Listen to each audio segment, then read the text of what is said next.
هاد الندوة الصحفية أو هاد يعني الواقع ديال هاد الحرية النقابية هي يعني جات ضمن البرنامج النضالي اللي سطروا الاتحاد المحلي ديال الفيدرالية الديمقراطية للشغل، وهو ما جاش يعني اعتباطي، وإنما جاء يعني نتيجة أو يعني واحد الحملة اللي هي مسعورة وباستمرار من طرف الإدارة ديال المعامل ديال التصبير.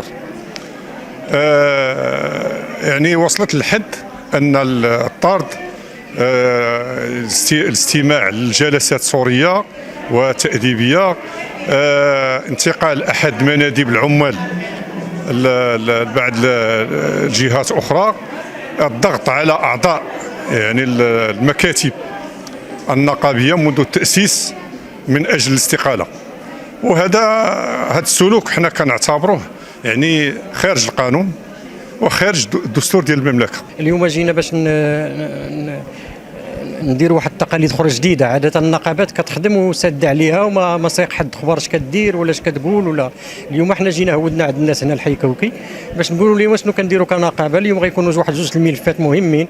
الملف الاول هو الاتفاق اللي كان مع اوتيل فرح، مع الشركه ديال اوتيل فرح، بالاضافه لواحد الواقع مرير في قطاع التصبير غادي تصنتوا ليه اليوم.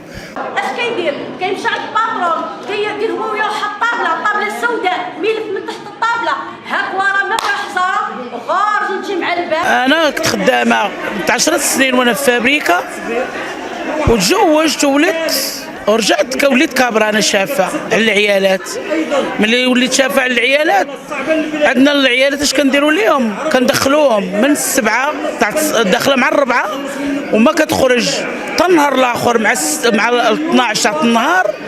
ملي نبغوا نمركوها كنمركو 6 سوايع 7 سوايع. ملي دويت قلت لها شوف انا واقفه مع هاد الناس ماشي غنحرطوا عليهم، ديري لهم سوايعهم. واش رمضان عباد الله فطرناهم ورديناهم ما خرجوا حتى السحور. نهار الاخر لقيتو حابسني انا فم الباب. قلت لهم علاش؟ قال لي راه حبس كابرا. انا ملي جيت قلت لي علاش حبستيني؟ قال لي غتمشي لوزير اخر. وين ملي كيدخل الحوت كيبقاو مساكن خدامين 12 تاع الليل وحده تاع الليل اللي كنخرجوهم. ملي نخرجوهم كيجي الباترون كيقول لي شحال كندير لهم؟ قلت له ودي هما خرجناهم في رمضان ودخلناهم فطروا ورجعوا حتى للسحور والصبح والصباح. قال لي غندير لهم 6 السوايع. قلت له لا. نهار الاخر لقيتو حابسني.